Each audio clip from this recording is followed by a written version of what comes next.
Целый ряд поправок для усиления ответственности за нарушения в области дорожного движения представил Дауд Хутаба. Этот пакет поправок был направлен из администрации президента и широко обсуждался в рамках комитетских заседаний, поэтому голосовали за каждую поправку отдельно. Сначала депутаты одобрили предложение не ужесточать наказания за нарушения, связанные с пересечением сплошных полос. Согласились, что качество дорог порой вынуждает водителя совершать такие нарушения. Учитывая вот то состояние, в котором у нас находится сегодня дорога, у нас очень часто невозможно не пересечь сплошную линию, в том числе и в городе, да. И поверьте, да, и межгород тоже, на самом деле, очень много таких мест.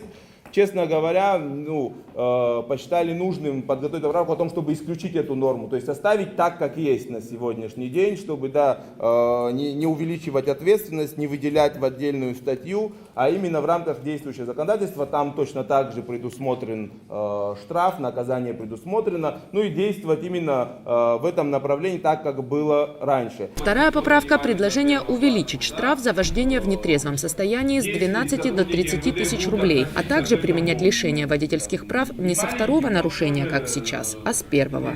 Со стороны администрации президента была предложена сумма 800 минимальных размеров оплаты труда, то есть 48 тысяч. Как я уже говорил, были разные мнения. Кто-то предлагал оставить 48, кто-то предлагал 24. В итоге коллеги, для того, чтобы поправка сама по себе, чтобы она более-менее была поддержана коллегами, мы пришли к какому-то общему консенсусу именно в 500 народ, то есть 30 тысяч. При этом остается также лишение права управления транспортным средством на полгода. С первого раза? Да, с первого раза. Эта поправка вызвала больше всего обсуждений. Звучали опасения, что увеличение штрафа спровоцирует рост коррупции, что правильнее применять одно наказание – либо штраф, либо лишение прав. Им противопоставляли мнение, что ситуация на дорогах требует максимального ужесточения наказания. За одно и то же нарушение и права отнимаем, и деньги отнимаем. Я не понял. Вот здесь, только что недавно мы другой закон обсуждали, где Дмитрий Александрович говорил, что за одно и то же действие, чтобы не нарушали, то есть не наказывать два раза. То есть в одном случае мы говорим, что за одно и то же нарушение нельзя два раза наказывать, а в другом случае мы за одно и то же нарушение два раза хотим наказать. То есть у меня права отнимут, я не буду платить, все равно мне по истечении того срока, который определено, что права забирают, мне в любом случае по истечении этого срока мне права вернут, никуда не денутся. Зачем я должен платить? Мы начали торговаться просто. Какой консенсус может быть, когда у нас с Нового года мы все говорим, что 5-7 трупов у нас на дороге в нетрезвом состоянии люди, которые были. Мы сегодня кому должны шанс дать? Потенциальным убийцам? Мы в этом должны о чем-то договариваться, когда мы должны жесткие меры принимать. 20 тысяч, 30 тысяч, 14 тысяч, 12 тысяч. Я полностью согласен с решением администрации президента по сумме штрафов 48 800 брод. Почему? Я предложил и до этого тоже. Давайте мы примем данный закон именно в этом виде. Для того, чтобы мы посмотрели в течение одного года, как статистика, что статистика нам поможет.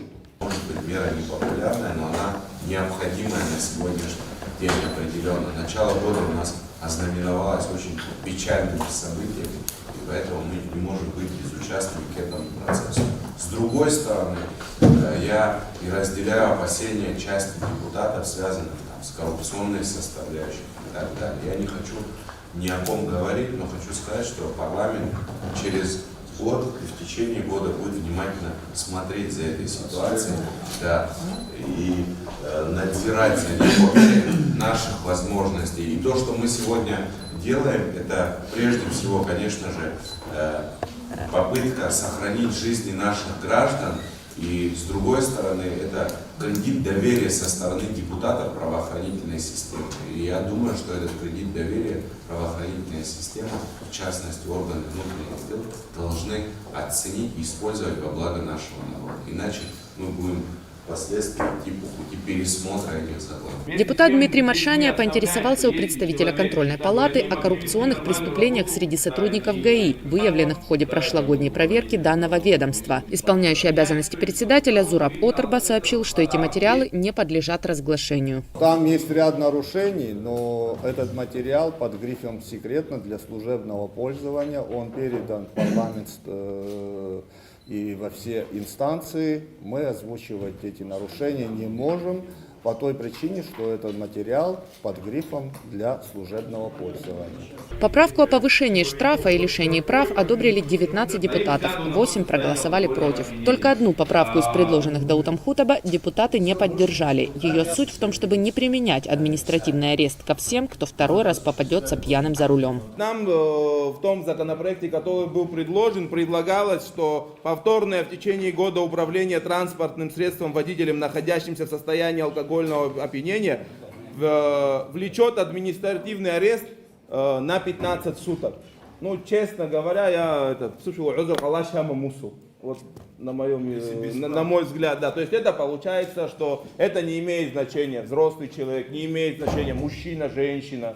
То есть каждый, кто повторно задержан, будет задержан на 15 суток. Но я считаю это неприемлемо. Моя поправка заключается в том, что на усмотрение судьи либо 5 суток с лишением, либо штраф 800 МРОТ с лишением. То есть это, чтобы судья мог определиться, можно этого человека на 15 суток посадить или нельзя его судить. 11 депутатов проголосовали за, 10 против, 2 воздержались. Еще одна поправка из пакета ужесточений, скорее смягчающая. Она вводит минимальное допустимое содержание алкоголя в крови. Мы вводим минимальные промилле, как это действовало в России, так же, как есть в Российской Федерации, 0,3 промилле.